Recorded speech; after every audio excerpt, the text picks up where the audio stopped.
America's Future. My guest today is Mr. Daniel Sheehy. He's a journalist and author. He has written this book here, Fighting Immigration Anarchy, and he's on a speaking tour for the John Birch Society. He just got in from Albany, New York a few minutes ago, and he's going to be speaking in Boston tonight.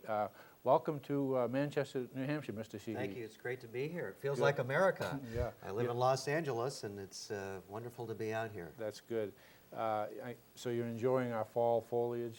You see a lot coming up? It's just beautiful. It's one of the prettiest parts of the country. Great.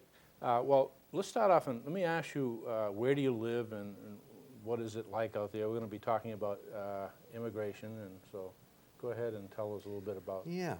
Well, my background, I've been a professional communicator for 30 years, earned a degree in mass communications from Towson University in Maryland a long time ago, and got involved in broadcast journalism, worked for NBC and ABC, and then became a print reporter in Washington, D.C. for a number of years. Worked as a corporate writer for United Airlines, TRW Space and Electronics, and after 9/11, I began to look at things differently, and I live in Los Angeles now, have lived out there for the past 20 years. Had lived out there in the 1960s when I was a young guy. It was a beautiful place, and it has now become mostly a third world Mexican colony surrounded by wealthy gated communities. After 9/11, I really woke up and wondered, why didn't our government protect us better after spending trillions of dollars on our defense and security, how 9/11 could have happened. And I decided to use my research skills and learn about immigration. And the more I learned about our immigration crisis in America, the more concerned I became for our future, our children's future, our grandchildren's future, and our freedom. And so in 2003, I began to write my book, Fighting Immigration Anarchy. It took me 2 years to research and write the book, and it has gotten rave reviews in a number of magazines. Well, yeah, tell us, what led you to write this book, Immigration Anarchy, and a little bit about that book. Well, living in Los Angeles, of course, I've seen the effects of massive uncontrolled immigration.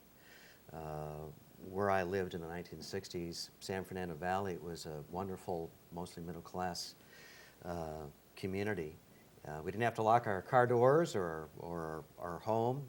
And over the years, because our government has refused to secure our borders and enforce our existing immigration laws, the Los Angeles region has turned into, as I said earlier, a third world Mexican colony surrounded by wealthy gated communities. After 9/11, I began to research immigration, wondered why our government didn't secure our borders and enforce our immigration laws after 9/11. Just didn't make any sense to me, and I wanted to get the answers. I began writing my book in 2003, and the more I learned, the more concerned I became, and I wanted to share what I had learned with the American people. Fighting Immigration Anarchy, the subtitle is American Patriots Battle to Save the Nation. My book is, I wrote it, it reads like a novel. It is mostly stories about Americans of different skin colors, races, ethnicities, career paths, who for a number of years now have been trying to warn Americans about our immigration crisis. They've gone to great lengths to do so, and I want to share these stories with the American people, while at the same time sharing with readers the seriousness of the crisis. My book is not, it doesn't overwhelm the reader with a lot of statistics. Obviously there are facts and figures in there, Well, but I wanted to share the human element with people. Well, tell us then, right as we speak, how bad is the illegal immigration situation? It is far, far worse than the so-called mainstream media and the government is telling the American people. In 2004, T.G. Bonner, the head of the U.S. Border Patrol Union, he gave a speech at an immigration conference just outside Washington, D.C., and I write about this in my book. And he said that each and every day, 10,000 people illegally cross our border with Mexico. And that because our Border Patrol is outnumbered, and because the federal government really does everything they can to prevent these brave agents from doing their jobs, only 3,000 are apprehended each day. So that means that each and every day, today and this evening, 7,000 people will illegally cross our southern border and make it into the country, across the country, and will remain here because our government does not enforce our laws internally, our immigration laws internally. So we're talking about millions of people each and every year who illegally enter the country, and most of them remain here. In October of 2006, I learned that the situation is even worse than the head of the Border Patrol Union was stating at that immigration conference. A congressional report issued by the House of Representatives Homeland Security Subcommittee, released in October of 2006, said that in the year 2005, 4 million to 10 million illegal aliens crossed our border with Mexico. 4 million to 10 million. Now, you haven't heard that from our government. You haven't heard it from the so-called mainstream news media. And this report said that Hezbollah has already crossed our border into the United States. Hezbollah has been classified by the U.S. State Department as a terrorist organization from Lebanon, and that thousands of people in the year 2005 who came into the country illegally across our southwest border were from terrorist-sponsoring nations. Now, of course, viewers and other Americans are probably wondering, but the Bush administration has been telling us for 6 years now that we're in a war on terror. Well, in my opinion, the war on terror is a fraud. The U.S. Department of Homeland Security is a fraud, because if they were truly fighting a war on terror, would they have allowed thousands of people, really tens of thousands since 9/11, to have crossed our border illegally from terrorist-sponsoring nations? Law enforcement tells us that among the illegal alien population that crosses the border, at least 10% are already known criminals. Now, everybody who comes across the border illegally is a criminal, by definition. But law enforcement says that at least 10% of the people who come across are known criminals. And they're talking about murderers, rapists, pedophiles, thieves, vicious gang members, of course, drug smugglers. And so that means that, if 10,000 people are coming across today illegally, 7,000 make it past the Border Patrol, then approximately 700 per day are already known criminals, which is why we are seeing across our country, not just where I live in Southern California, but across the country, this tremendous rise in gang crime. An Iowa congressman last year, 2006, reported that according to his estimates, an average of 13 people are killed by illegal aliens in America every single day. So the situation is far, far worse than most Americans realize, and we are in grave jeopardy here. Now, I understand you have some views on why the government is allowing this to happen. Can you share those with us and give us some background? Absolutely. On March 23 of 2005, at Baylor University in Waco, Texas, President Bush had a meeting behind closed doors with, at that time, Mexican President Vicente Fox, and at that time, Canadian Prime Minister Paul Martin. And the three of them agreed to the so-called Security and Prosperity Partnership of North America, also known as SPP. And basically, what our president did on that morning behind closed doors was he erased 230 years of American independence when he agreed to the SPP. They held their meeting, and I write about this in my book. I was the first, my book is the first in the nation to discuss in detail this meeting and its ties to this illegal alien invasion of our country. And this is an invasion, obviously, when thousands of them come across every day. This is not immigration. It's really not even illegal immigration. It's an invasion. But that day on March 23, 2005 at Waco, Texas, Bush and Fox and Martin, they had a press conference, and I've read the press transcripts many times. The journalist didn't ask the questions I would have asked, but it was on that day that President Bush called the Minutemen vigilantes. Interestingly, the Minutemen hadn't even begun their patrols yet. They wouldn't begin their patrols on the Arizona-Mexico border for another week or so. So what I'm saying is that behind closed doors that morning, President Bush agreed to erase our independence by agreeing to this Security and Prosperity Partnership of North America, which I'll get into in just a minute, and then publicly calling grandfathers and grandmothers, most of whom made up the Minutemen organization, calling them vigilantes. Grandfathers and grandmothers who are from around the country are just concerned about what's happening in their communities, concerned about what's happening to their schools and why their kids aren't getting a good education anymore because of the influx of illegal aliens and illegal alien children, seeing what's happening to their hospitals and emergency rooms and the crime and the graffiti and so forth. Well, how do I know what the Security and Prosperity Partnership of North America is about? Because 2 months later, in May of 2005, this report, published by the Council on Foreign Relations, was issued. It is titled Building a North American Community. And one of the authors is a fellow by the name of Robert A. Pastor. Mr. Pastor is a professor at American University in Washington, D.C., and the John Birch Society has thoroughly researched his background and found that he has been involved in Marxist activities in Latin America for a number of years, and he helped to give away our Panama Canal under the Jimmy Carter administration. This report, published by the Council on Foreign Relations in May of 2005, says that 2 months earlier, when Bush and Fox and Martin met in Waco, Texas, they agreed to integrate the United States, Mexico, and Canada essentially into a North American Union, patterned after the European Union.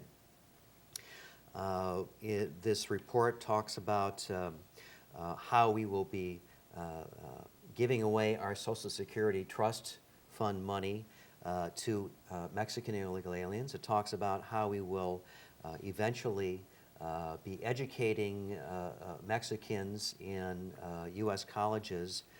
It talks about how there will be outside judges outside of the United States who will be determining court cases in our country. It is essentially an end to our sovereignty.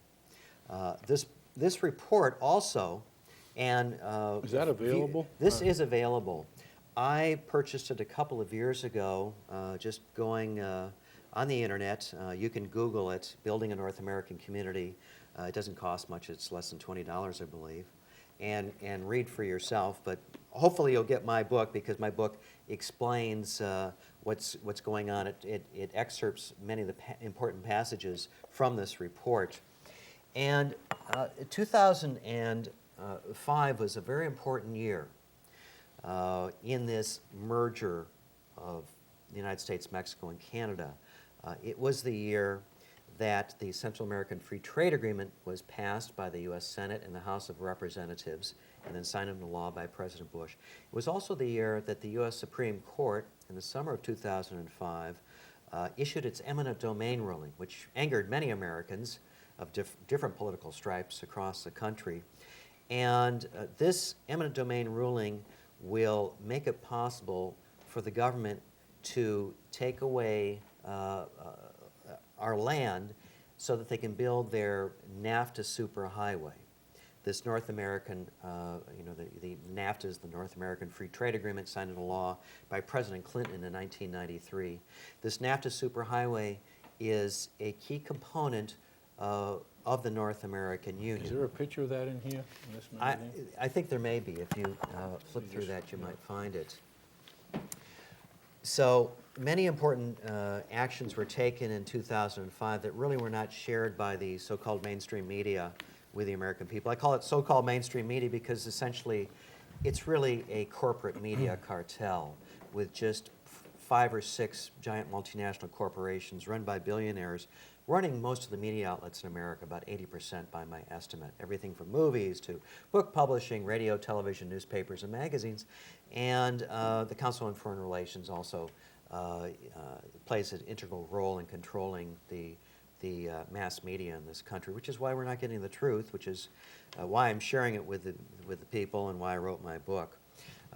Here is a picture, an illustration of what the NAFTA superhighway will look like. So this right here would be Mexico. Right. And the highway goes up through Texas and right up through Canada, Right. through the United States and through Kansas City. And I had heard that that Spain was going to run these toll roads or something.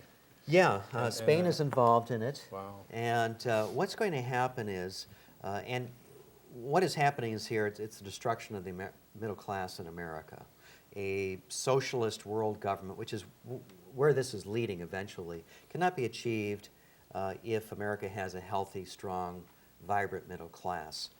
So this NAFTA superhighway, the way it's going to work is the products that we used to make in America, not too many years ago, that are now being made in communist China, will come over on their large container ships and be offloaded at Mexican ports rather than offloaded at Los Angeles and Long Beach ports, which are the largest U.S. ports in America, not far from my home, as a matter of fact.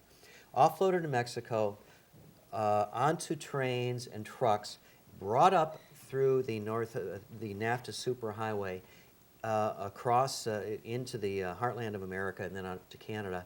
Kansas City will be used as the first customs point for the NAFTA superhighway. It will be run by the government of Mexico. So this NAFTA superhighway is very important to the merger of the three countries forming the North American Union.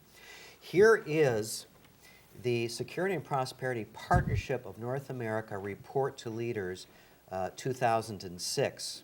This is essentially, it's 1-inch thick document that I obtained from the U.S. Commerce Department, and it is essentially a progress report on the merger thus far.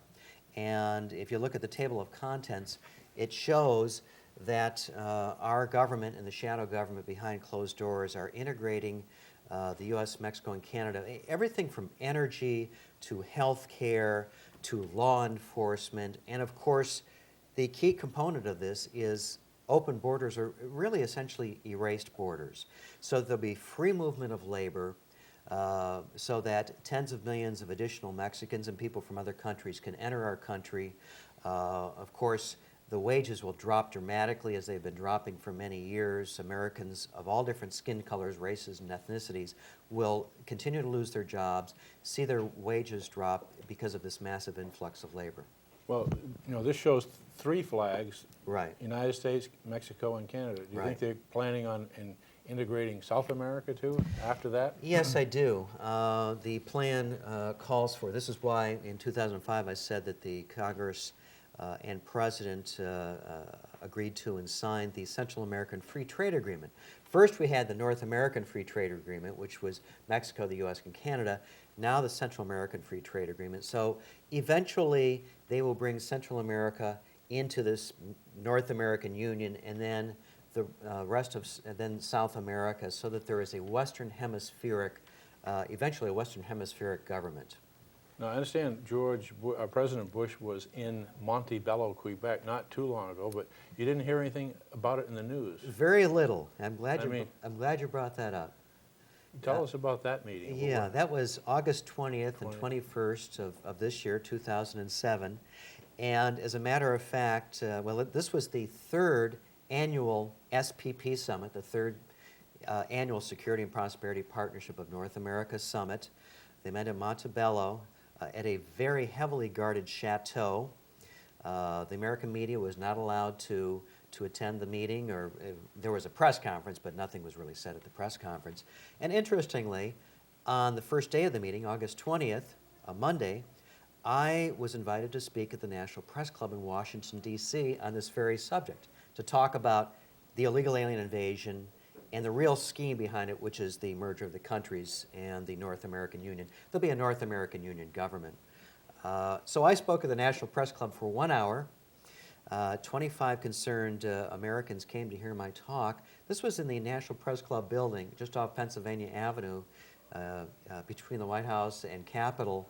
I talked for an hour, and not one member of the media attended my talk in the National Press Club building. My publisher had sent out a press release to the Washington area media. The people who hosted the meeting called the media, and of course it was on the National Press Club website publicizing my talk. Nobody from the media. The media is controlled. And then of course this meeting in Montebello, Canada, nothing of substance was reported by President Bush and the other two leaders. But what they did was they said, oh, anyone saying that, well, we're merging the countries and creating an economic and political union, really, and also really there'll be a military union of the three countries, we're just a bunch of conspiracy theorists. When, in fact, I have researched this for several years, as have a few other people. And I have the reports here, the government reports, the Council on Foreign Relations reports. This is no conspiracy theory. This is a conspiracy, but these are facts. And where does the New American fit into this? Well, the New American is the twice-a-month magazine published by the John Birch Society, and I think it's, personally, I think it's the finest magazine that I've ever read. And they have done a fabulous job with their latest issue here, the early October 2007 issue, special report on the North American Union. And it really has everything you need to know. It's also available free online by going to the newamerican.com website. The John Birch Society has printed 1 million copies of this magazine, the most they've ever printed. What's their web address for the, for the John Birch Society itself? It's the jbs.org. jbs.org, Right, okay. But they have printed 1 million hard copies of this magazine, and their goal is to get it into the hands of people who are in positions of influence, and not only in local, state, and federal government, but in other areas of our society, so that people can read the truth and understand that we are very close to losing our independence and sovereignty and freedom. This Council on Foreign Relations report, Building a North American Community, states that they believe it is, quote, achievable, unquote, to achieve this North American Union by the year 2010, and that is in less than 3 years. We're in very serious trouble here. Now, I understand that other, like states, legislators are introducing legislation which would repeal NAFTA, because, what is it, do you feel that if you don't repeal NAFTA, that the North American Union will go through? Is this the... Yes, I do. I think, and I think the John Birch Society is right on with their emphasis here. It is an absolute must that we put all the pressure we can, not only our U.S. congressmen, but on our local and state officials as well, and tell them, don't say, no please, there's no time for please and asking. Tell them that we must repeal the North American Free Trade Agreement, signed into law by President Clinton in 2003. This must be done. We must secure our borders. We must uphold the U.S. Constitution, which states in Article 4, Section 4, that the United States shall protect each state from invasion. And we must enforce already existing immigration laws. We don't need any new immigration laws. Enforce the ones we have, and these people will go back to their home countries on their own. I have nothing against the Mexican people, but they need to, they want a better life, they need to do so in their own countries, because they are destroying our country. So I understand that New Hampshire has legislation to be introduced that would repeal NAFTA, so it would be interesting for the viewers to check with their legislators to see what this is all about, what the treaty or what the bill means. Of course, the states can only urge the federal government to repeal NAFTA, but that would be something that's being done around the United States and other legislatures. Yes. How's the success? It's pretty good. At least 18 state legislatures have introduced resolutions opposing the North American Union, and 3 states have already passed those resolutions. So progress is being made, but really more Americans need to get involved, and that's why I wrote my book, Fighting Immigration Anarchy. I have a website at fightingimmigrationanarchy.com. I hope viewers will visit my website. I have some articles on there that will explain the bigger scheme in more detail than I have today in this interview. And hopefully, please buy my book, because I wrote the book. I spent 2 years researching and writing it without any income. I love our country. I'm very, very concerned about what is happening. And this is not a practice America. We only get one shot at this. If we lose our country, we'll never be able to get it back. Well, I'd like to thank you for the information, the writing the book, and bringing these details to us. I think it'll behooves the citizen, to take a look at it. The New American, as you said, they can download a free copy. Right. That can be done on the internet. Right. And you've got your book, Fighting Immigration Anarchy, and the report. They can find out about that, Building a North American Community. And you're on a speaking tour. You'll be heading into what, Pennsylvania next, or New Jersey? It's an exciting speaking tour out here in the Northeast, beautiful part of the country, and I really enjoy it. Pennsylvania, New Jersey, New York, Connecticut, and Massachusetts, and I'm really enjoying meeting people here. Right. Well, thank you very much for taking the time to visit us here in Manchester, and I'd like to thank the cable studios here, MCAM 23, for their assistance in the production, and hope the viewers enjoy our program. Thank you and good night. Thank you.